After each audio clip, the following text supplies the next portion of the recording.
depois volta aqui. A doutora Cláudia está online.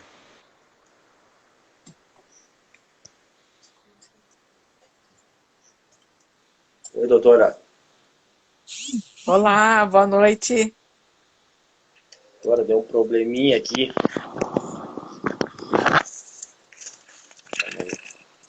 Normal. O doutor Miranda está entrando aqui, está conectando no Instagram. Faz parte. Tá. Nós e a tecnologia.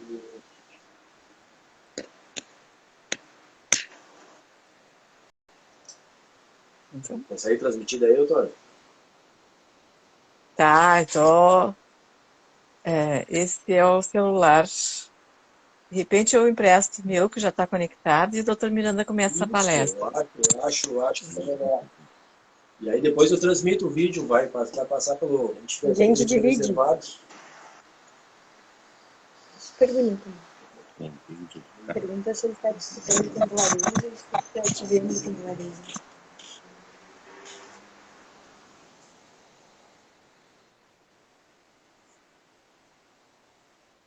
Já tem 26 pessoas. Consegue me escutar, doutora? Tem. Vamos.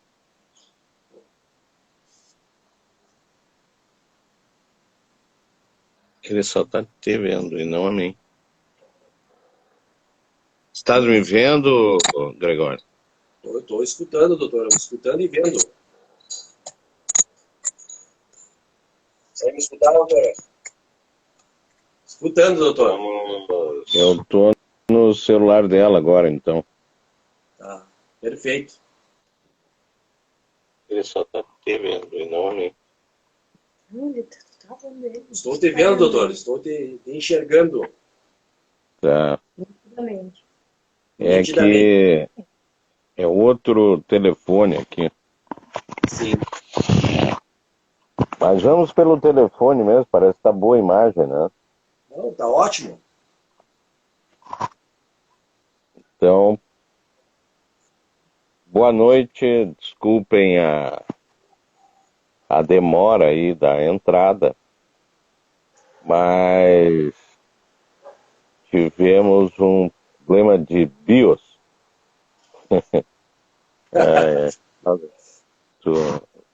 Só para quem faz acontece, doutor. É verdade, é isso. Verdade. Doutor, e aí, doutor? Agora que estamos conectados, né? Vamos tentar muito bom. introduzir aí essa nossa matéria, né? Ainda essa semana, né? Tive sucesso num caso aí que envolvia um cliente que podia ter me contatado, me consultado, mas preferiu pegar um modelo, o famoso modelinho do Google, e conseguiu reverter a situação, nada perto dos grandes contratos que o senhor faz, né? Então eu queria trazer aí um pouquinho do conhecimento.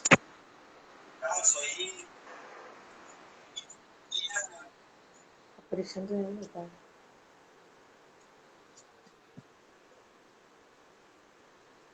Da internet. Da internet. O público disse que você está com problema de conexão. A gente está com problema aqui, pessoal, tá? De conexão. Tentamos pelo Facebook, onde a live seria transmitida, né? Uma live bem interessante sobre uma nova visão dos contratos, aí, uma visão ganha-ganha, né? Ou win-win, né? Não win-lose, ou lose-win, ou lose-lose, né? Que é o perde-ganha, ou ganha-perde, ou perde-perde quando ninguém ganha, né? Isso é verdade. Mas aí, como chegar para o médico, como chegar para o médico e querer que se aceite as coisas da internet, né? É incrível. É uma coisa tão comum hoje, né, doutor? É uma coisa tão simples também de resolver antecipadamente, né, do que tentar consertar depois. Nada se conserta depois, né? O remendo sai mais caro. O instrumento sai muito mais caro.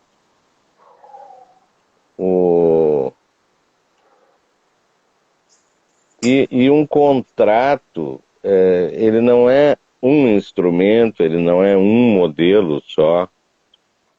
Ele tem uma série de fases.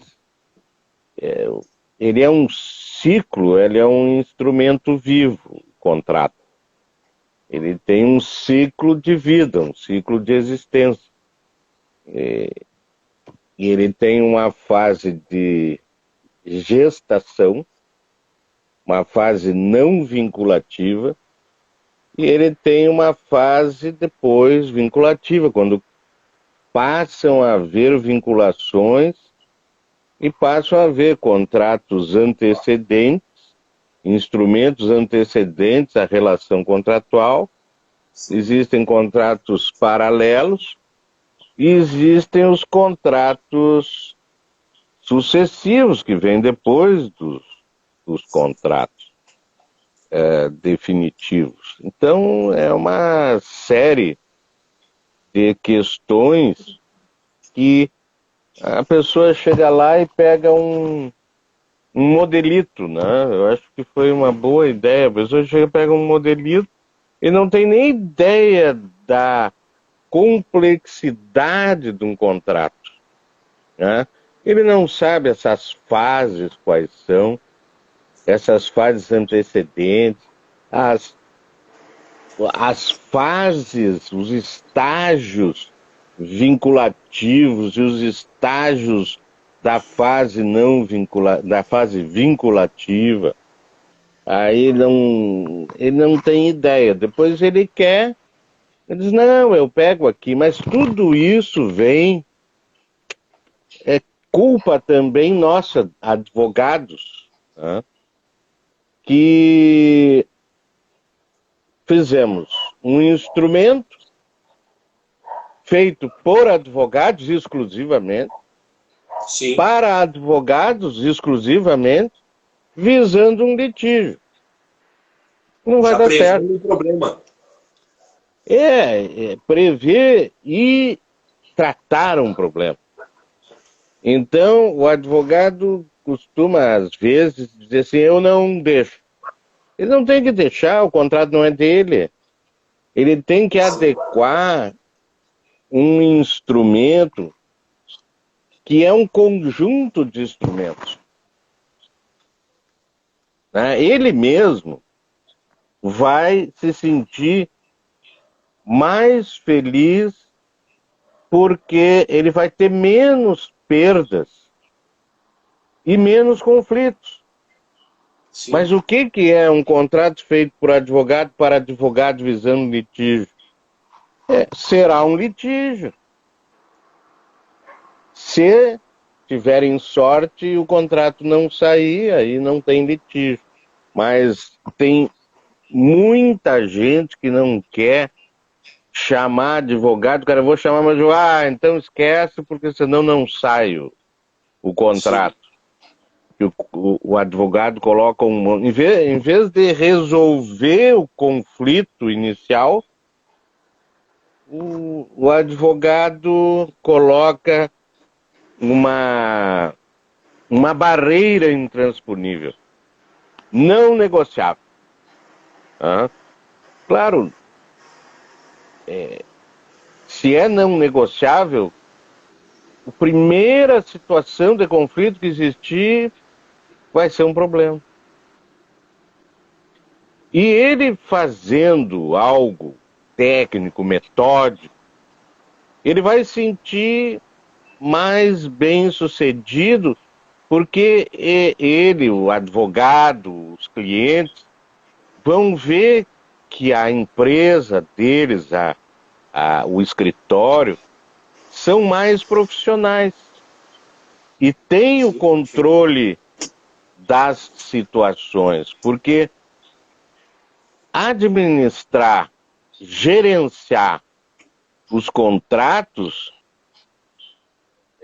tem que ser feito com clientes, com os fornecedores, com terceirizações, com parceiro. Então, dentro da empresa, vai ter engenheiro, a mais das vezes químico, arquiteto, e uma série de pessoas necessárias. Então, ele tendo uma metodologia e aplicando a gestão de contratos, começando pela administração de contratos, passando pela gestão de contratos. Então, ele se sente mais livre e liberado, porque ele vai ter incrivelmente menos urgências durante o processo contratual. Porque as pessoas precisam entender que o contrato é um processo dinâmico. Ele não é mais um processo estático. Assinou, azar, o resto agora tem que... o contrato vai para o conflito. O contrato tem que ter soluções para os seus próprios conflitos dentro dele contrato. O próprio instrumento. E aí aí ele já prevê soluções se não resolver dentro do contrato.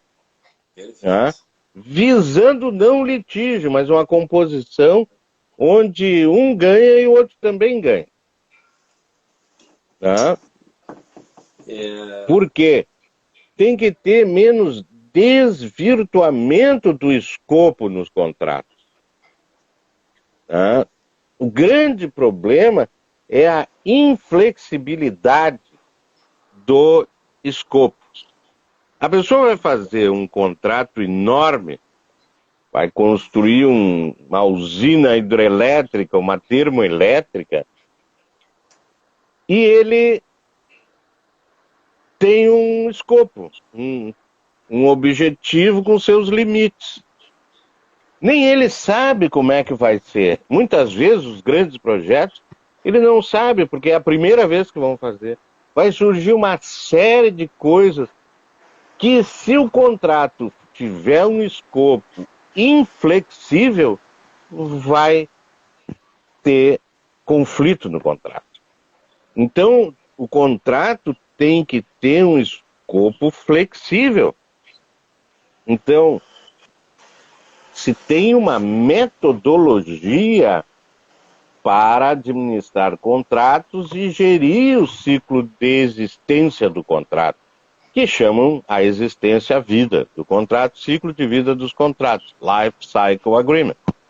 Então, com 3 ferramentas, com 5 métodos, 5 degraus de instrumentos da fase de negociação e 2 instrumentos de alteração, 3 instrumentos de complementação e uma técnica contratual de elaboração e redação dos instrumentos contratuais. É algo técnico.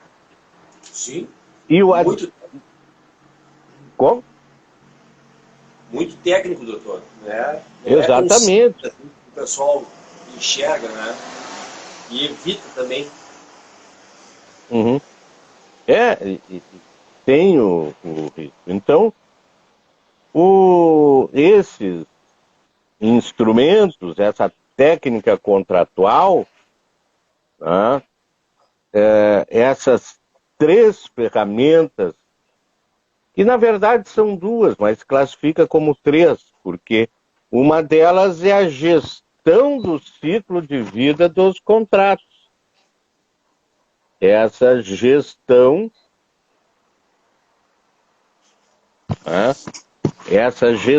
do ciclo de vida dos contratos, que é um sistema todo ele.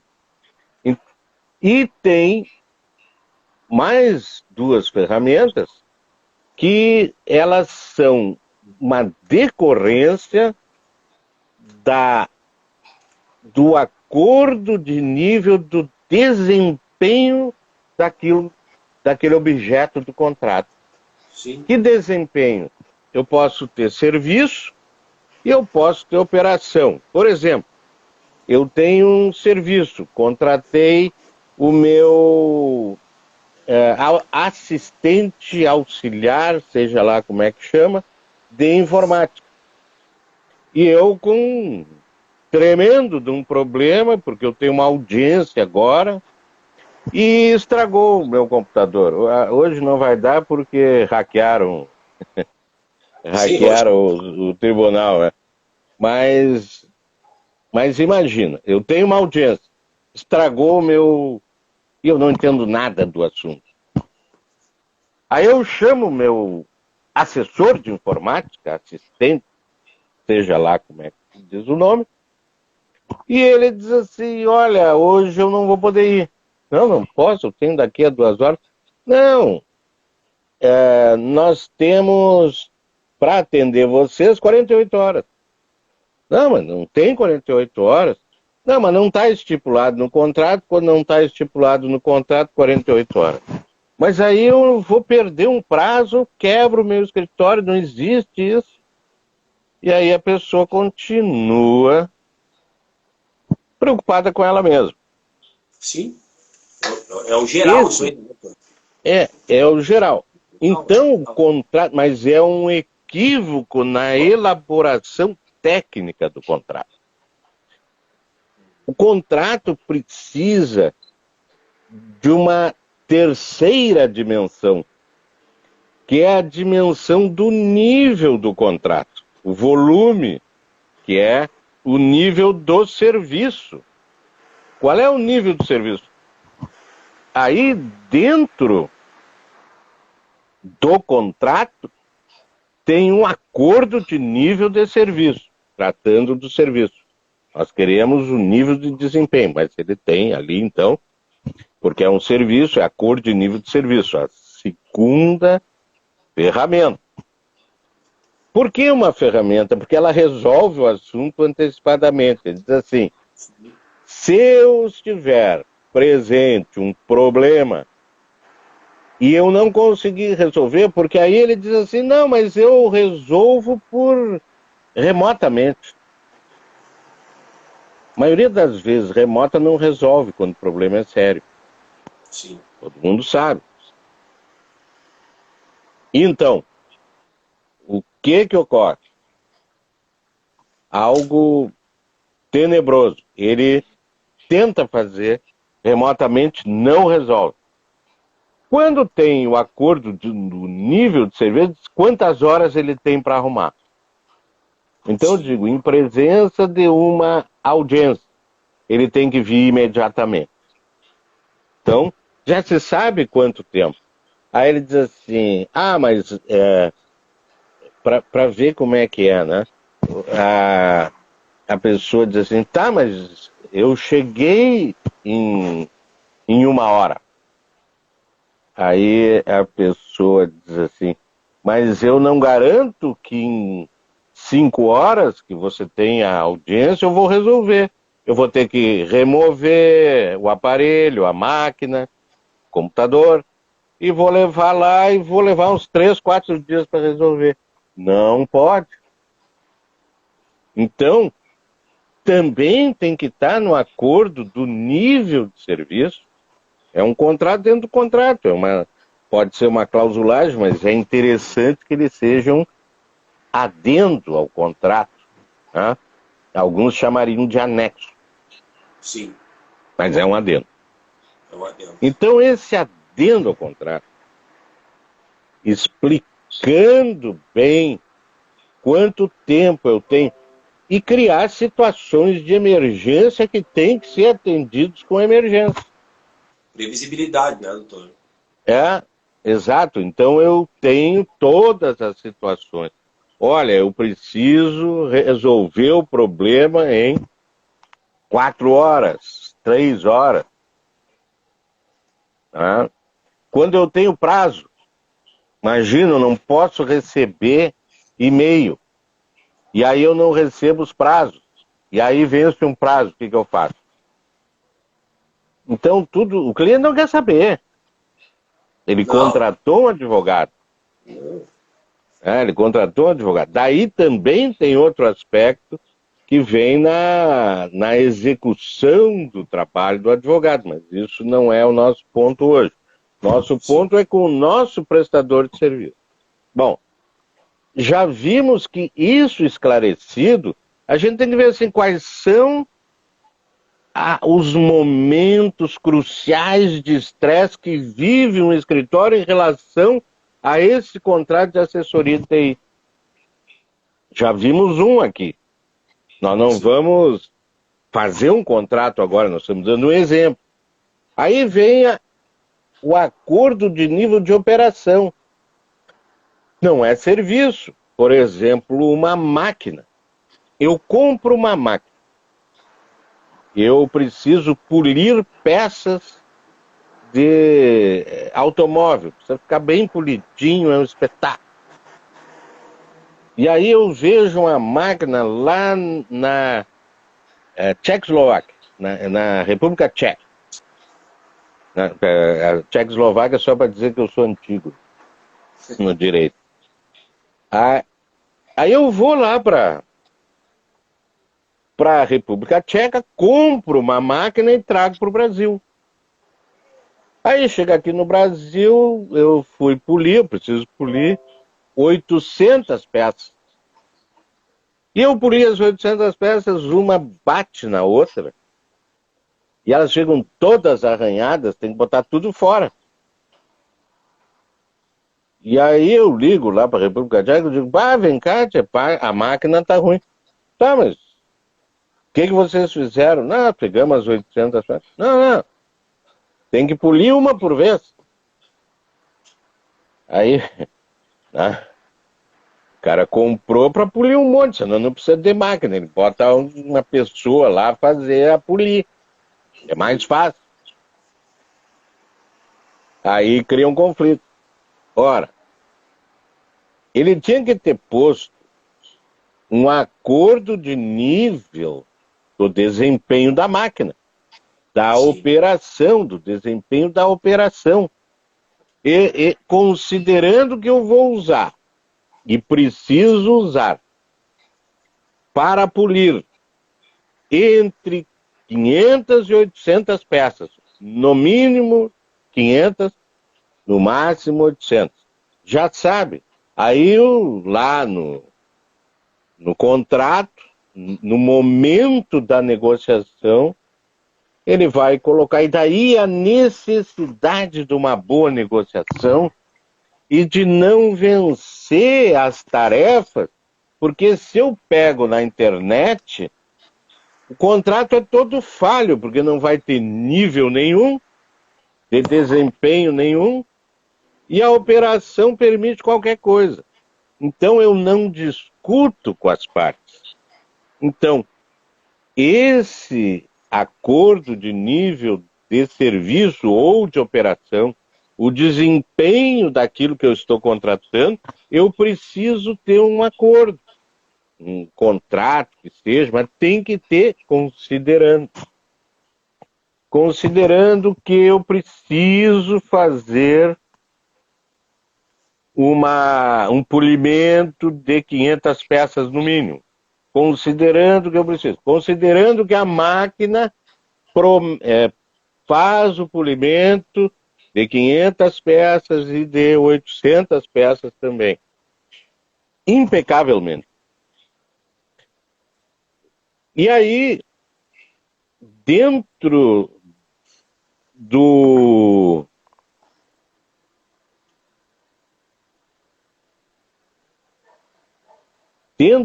meu escopo, eu tenho, antes de tudo, uma fase não vinculativa. Eu vou lá para a República Tcheca. Então, antes de ir, eu faço um convite para negociar com a indústria. Eu sou uma indústria, quero uma máquina, e digo, olha, eu gostaria de negociar com vocês e tal. Então, fizemos um acordo de confidencialidade, já é 2 instrumentos, e vamos lá fizemos uma carta de intenção para ir para a República Tcheca. Olha, temos a intenção de comprar uma máquina que tenha capacidade para polir com perfeição aí eu já tenho que saber o que eu quero, entre 800 e 500 peças. Aí tenho esse memorando de intenções, a carta de intenções, ou a letter of intention, perdão. Chego lá, vejo a máquina, aí vou fazer ainda não vinculativo, faço um memorando de entendimento. Entendemos que... Porque qual é a vantagem dos memorandos de entendimento? A gente vai negociando e passando para trás todas as possibilidades de discussão durante o negócio. Eu chego e digo para ele assim, olha, eu preciso de uma máquina para polir. Temos. Tá? Primeiro ponto vencido. E em negociação se preocupa primeiro em negociar aquilo que não há controvérsia. Então, não há controvérsia na questão de que nós queremos polir. Temos a necessidade de polir 500 peças. Aí eles vão dizer, não tenho condições. Bom, então não quero a máquina. Aí ele diz, não, mas nós temos uma outra máquina, vamos... Bom, aí ele se compromete com as 500 peças. Também preciso que garanta de 500 a 800 peças, porque varia. Aí está ok. Aí ele vai vencendo. E aí há etapas. Aí ele passa para uma nova etapa. Num novo memorando de entendimento. Ele diz assim, mas eu quero pagar em euro e não em dólar. Tá ótimo. Venceu o entendimento. E aí vai indo. Quero pagar em 180 dias. Tá bem. Aí o outro diz assim, mas tu tem que me emitir uma carta de crédito stand-by. Aí ele, tá bem, eu aceito. Ou negocia, não aceita. Faz uma carta com cláusula vermelha. Aí ele faz uma carta de crédito à prestação. Ele dá 100 mil dólares, 90 mil dólares na cláusula vermelha, e aí tem o turnkey, que é o gira-chave, a coisa funcionando. Tem que fazer esse teste, tem que estar tudo esclarecido nos memorandos de entendimento. Quando deu o memorando de entendimento, ele diz assim, mas eu tenho que abrir a carta de crédito, eu tenho que ir no banco. Eu vou propiciar a abertura da carta de crédito. Ele vai no banco com a carta de conforto. Carta de conforto é quando a outra parte que precisa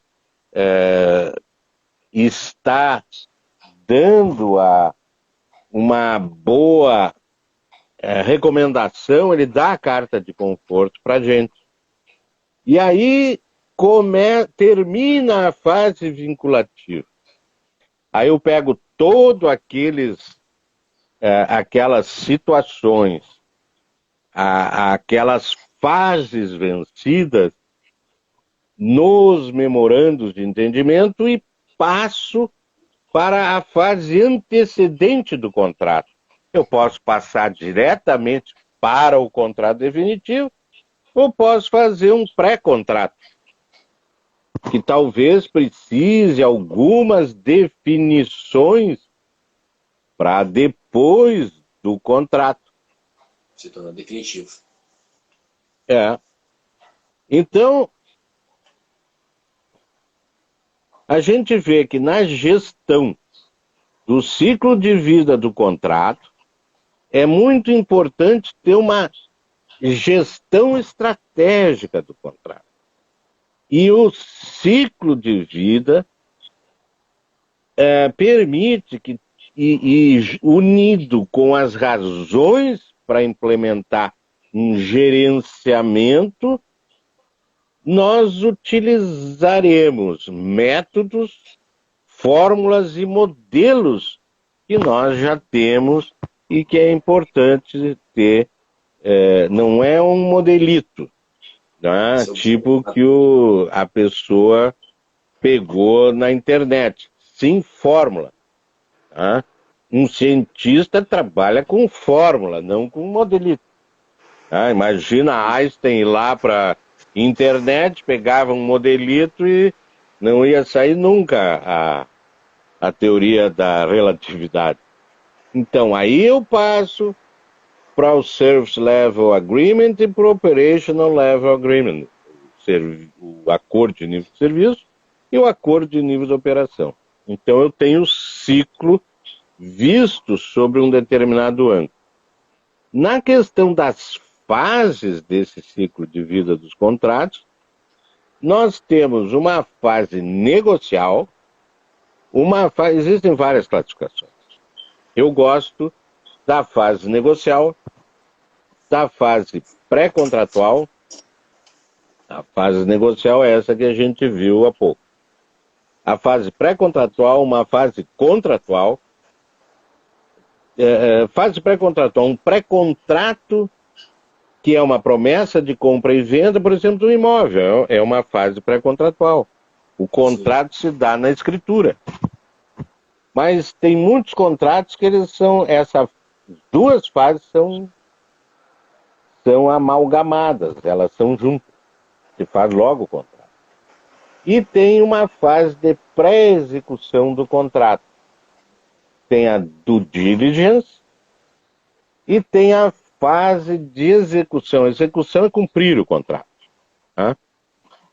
E tem uma fase de encerramento do contrato e uma fase pós-contratual. Como o contrato não é mais algo estático, acabou na assinatura, ele vive, por isso ciclo de vida, ele vive até depois do contrato acabado. Porque tem certas cláusulas que são cláusulas para depois do contrato terminado, que se dá o exemplo, por exemplo, de uma cláusula de confidencialidade. A confidencialidade deve permanecer 5 anos depois do contrato. Existe muito isso. Ou eu compro uma empresa e eu tenho que 5 anos uma cláusula de carência, onde eu não posso concorrer com ele. 5 anos, 10 anos. Aí essa obrigação, ela sobrevive ao contrato. E tem as fases pós-contratuais, que são situações que existem para depois do contrato. Né? Então,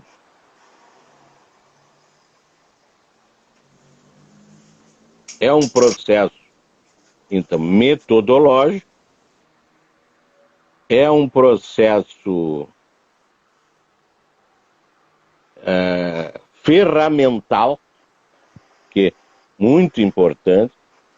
Ele tem esses degraus: convite para negociar, confidencialidade, carta de intenções, memorando de entendimento, carta de conforto. Ele tem degraus da fase de negociação. Sim. E ele tem, no contrato em si, ele tem 2 instrumentos de alteração do contrato. Tá? Como é que eu altero um contrato? Tá? Aí muita gente diz assim: faz um aditivo. Aditivo não é... Isso é um equívoco lá. Quando o pessoal de banco vem falar em aditivo, chega... Acho que assim, para quem trabalha com contrato, é impressionantemente agressivo o tom de dizer que eu faço um aditivo quando eu não estou adicionando nada. Eu simplesmente estou corrigindo E quando eu corrijo, é emenda. É uma emenda, eu tenho que emendar. E quando eu acrescento, eu faço um aditivo, mas eu acrescento algo que não tem nada a ver com o anterior. E tem, obviamente, algo que eu adendo. Ah. Então. São coisas diferentes, não é, doutor? Exato. E se usa mal esses termos, né? Até por próprios colegas aí, por um equívoco, né? De interpretar essas diferenças, né, doutor? É verdade. E aí a gente tem no contrato, tem contratos antecedentes que precisam ser feitos para propiciar que o contrato principal seja feito. Contratos paralelos,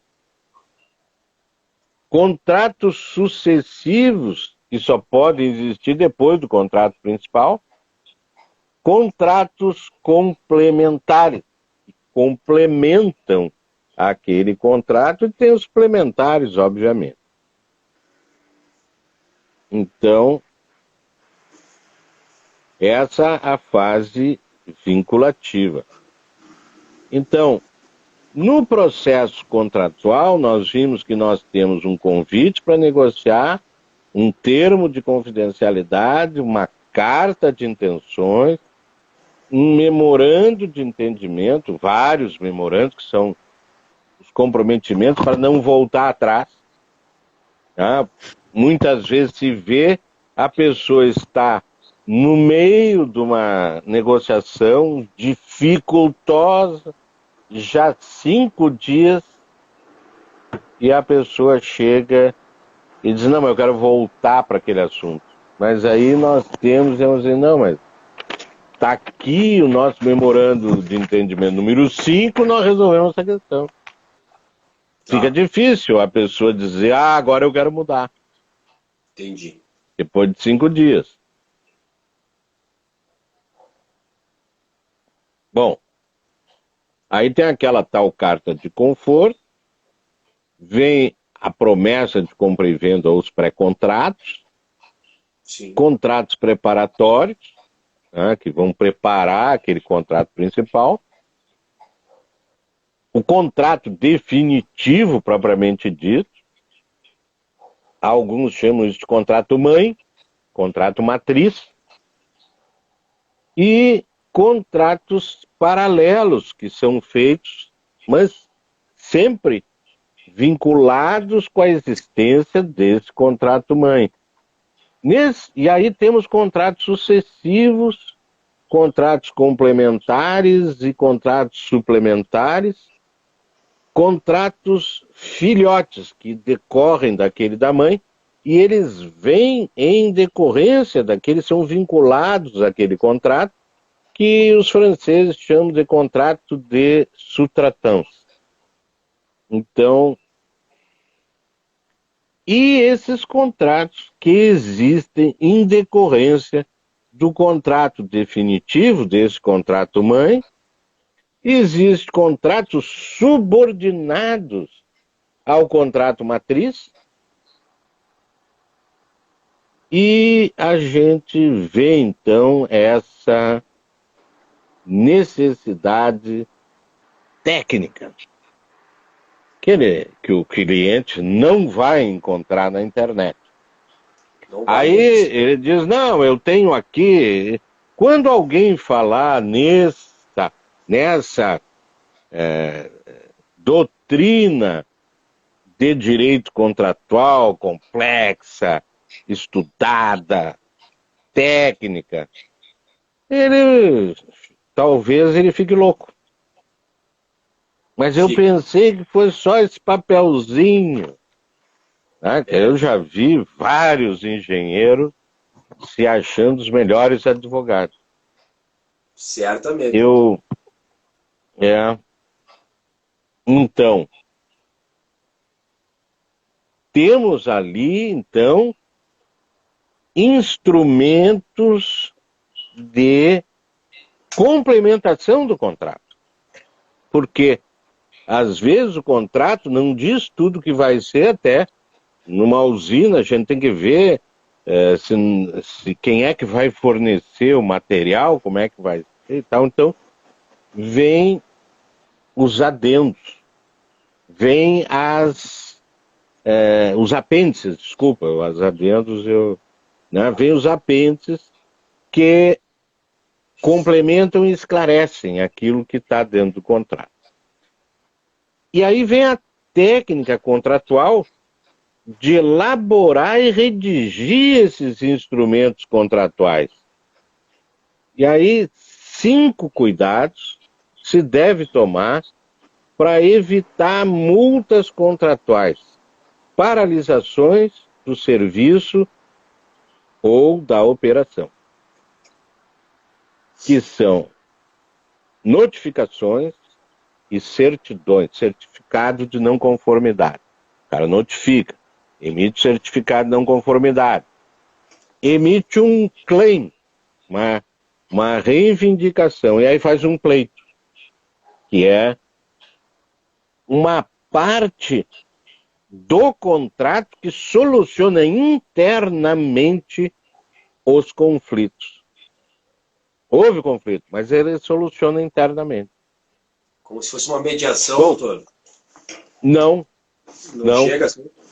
Quando aí não resolvidos os contratos, não resolvidos esses conflitos, aí pode ir para a justiça ou para, primeiro, as alternativas de soluções de conflitos não judiciais e não litigiosas, mediação e arbitragem.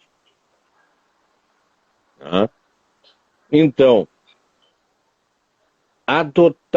aí tem que ter uma postura forte e decisiva em relação à não conformidade quando ocorre. Muitas vezes o cara diz assim, nós não reclamamos porque nós somos parceiros. Não é parceiro coisa nenhuma. É parceiro quando faz uma reclamação e as coisas vão ser decididas, porque depois ele diz, agora não. E aí uma empresa quebra e a outra, e a obra fica por isso. Já vi muito isso acontecer. Tudo por erro do contrato, por erro de negociação, por erro, por exemplo, o advogado não entende nada de engenharia, não entende nada de química, e aí ele diz, não, mas é assim. Não é assim. É o mundo real e o mundo oficial. Eu ouvi alguém dizer isso, gostei da frase. É um mundo que não é oficial, ele não tem nada a ver com a realidade. Aí o mundo real é diferente. Então eu faço um contrato no mundo legal. Só que eu esqueço e não entendo como é que funciona a construção de uma hidrelétrica, de uma plataforma de petróleo. Nem eu que estou contratando sei, nem quem vai fazer sabe. Então, a metodologia para detectar e prever situações possivelmente danosas e como abordá-la sem ocasionar ruptura nem perda. Sim. E aí as pessoas têm um administrador do contrato que é um troglodita, ofensor, agressivo, e ele acha que ele é o cara. E, na verdade, ele está levando para o processo, para o conflito, para o litígio, e não há nenhum tipo de solução que as duas partes queiram. Agora, será que é a melhor maneira? Tenho certeza que não. Então, essa metodologia é uma metodologia da gestão do ciclo, por isso que tem que ter uma gestão Antes da gestão tem a administração do ciclo do contrato. Então, é um método que ajuda milhares de empresas pelo mundo todo, e gerente de contratos também, a gerir os contratos da melhor forma. Porque quem entra num contrato quer um fim. Ele não quer uma briga. O advogado tem que se dar conta disso. É isso que nós precisamos. Então, seguramente lá no meio do contrato, eu estou construindo um navio, construindo uma termoelétrica, uma hidroelétrica, eu não tenho tempo hábil para fazer cotações com outras empresas e até mesmo de ficar descoberto com as coisas que acontecem. Tá? Entendi. Com cláusulas impostas pela outra parte. A pior coisa é impor uma cláusula. Ele é meu inimigo. Quando ele puder, ele faz o revenge dele. Sim. Tá? Usa o contrato para se vingar. E tem que se livrar desses contratos cheios de problemas, cheios de perdas, sabendo como enfrentar situações contratuais com essas claims, com os pleitos, ter um contrato aparelhado para solução dentro do contrato, certificação, notifica, certifica não conformidade e vão discutir. Agora, tira os trogloditas do contrato. Contrata um diplomata para botar ali. Tá?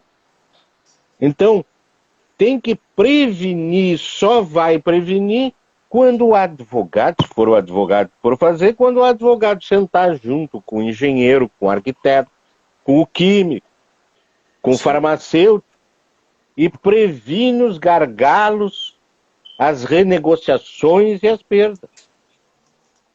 Tudo pode ser previsto. E o que não pode também tem que ser previsto. Ora, então, um expert em contrato precisa compreender todas essas fases, desde a negociação até depois da fase pós-contratual. Então, eu posso enfrentar situações usando essas técnicas, usando esses procedimentos e evita gargalos, negociações ruinosas, essas perdas absurdas.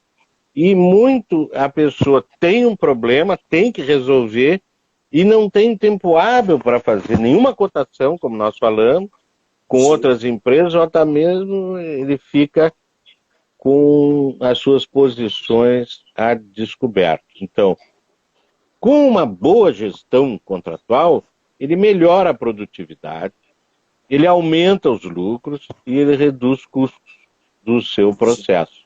Então, evita é problemas, algo que ele protege, tá? Ele protege a lucratividade. Sim, proteger não só assim, né, doutor? Mas quando a gente consegue proteger ambas as partes, ou todas as partes envolvidas no contrato, é muito mais chance de sucesso, né, doutor? Menos dores de cabeça. Sim, óbvio. E o contrato, obviamente, ele tem que ter um cronograma, um cronograma físico, financeiro, ele tem que ter uma timeline, uma linha de tempo e ver como é que as coisas vão. É um gerenciamento de projeto. Um advogado é um gerente de projeto num processo no fórum, por exemplo. O fórum é um projeto. E ele visa uma sentença e ele visa manter a sentença positiva em todas as instâncias, inclusive nas especiais.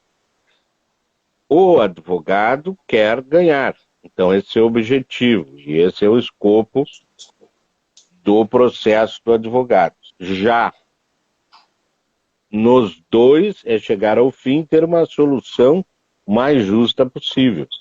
Tá? Então, por que é importante o acompanhamento dos contratos? Porque antes da formalização do contrato, da formatação do instrumento documentado em todas as suas considerações e definindo o escopo para que não ocorram equívocos iniciais, formado desde a fase da negociação por esses cartas de intenções, por esses memorandos, que vão passar a integrar futuramente as cláusulas e o instrumento do nível de serviço ou operação. Então, com o início das obras, num caso de exemplo, usualmente as alterações de projeto acabam por ser aceitas em nome de um bom relacionamento entre as partes, mas desta forma acaba sendo ignorado fatos, dados e comunicações que poderiam dar embasamento a um pleito justo e seguro para a contratada. As empresas não querem iniciar qualquer tipo de conflito e dessa forma toleram alterações relevantes ao que foi legalmente contratado. Então, não dá para aceitar aquilo que é inaceitável. Depois a gente vai ver. Perdemos um pouquinho. As empresas quebram. Mas então ele não vai aceitar mais. Não é assim. Se eu tenho a solução de um conflito interno no contrato, eu posso fazer. Por sua vez, o aparecimento do direito a uma claim quase sempre é percebido no início dos trabalhos. Quando o gestor já tem ideia das alterações necessárias ao projeto inicial, mas aí não fala, mas as partes não possuem uma maturidade negocial suficiente para ajustar as alterações que são aparentemente significantes, mas vão ter grande impacto no decorrer do trabalho, ou do desempenho, ou da operação, ou de serviço mesmo, nível do serviço. E aí vem o problema. A ausência de manifestação ou de formação de prova pode inviabilizar o sucesso de um pleito futuro. Sim. O que acontece? O cara aceita tudo, não reclama de nada, e depois quebra. Aí ele diz assim, não, mas eu tenho esse direito. Não. Muito complicado. Então, estas situações acabam por gerar um custo adicional para o contratado e para o contratante também. Não existe contrato eu ganho, tu perde. Existe contrato ganha-ganha ou os dois perdem. Os dois perdem. Certamente, doutor. Certamente.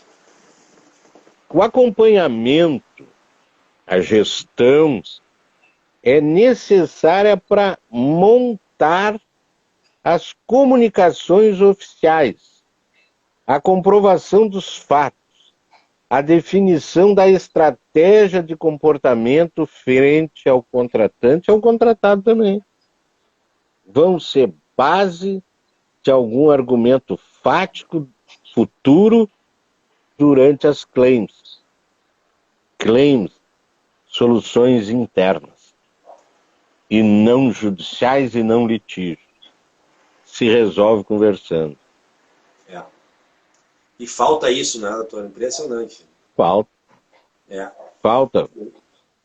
Esse esclarecimento teu todo é muito importante, doutor. E eu, assim, espero que vários colegas estejam assistindo, porque esse tipo de esclarecimento, ou profissionalismo, né? Porque é profissionalismo, né? Sim. Total. Isso é profissionalismo. É uma qualidade do profissional, né? E essa abertura para conversa e para negociação, o que a gente não vê tanto assim no interior, doutor. Eu tive situações recentes aí, envolvendo até construtoras, que com cláusulas específicas com relação só que beneficiavam, no caso, só a construtora ou a incorporadora, né? Deixando, por vezes, ali o comprador, né, o adquirente ali numa situação de não conseguir sem amparo, né, de exigir a sua parte no contrato, né? E tudo, mas vê o seguinte, falta de previsões, né, de ambas as partes. É aquele contrato imposto, né? Tá pronto o contrato.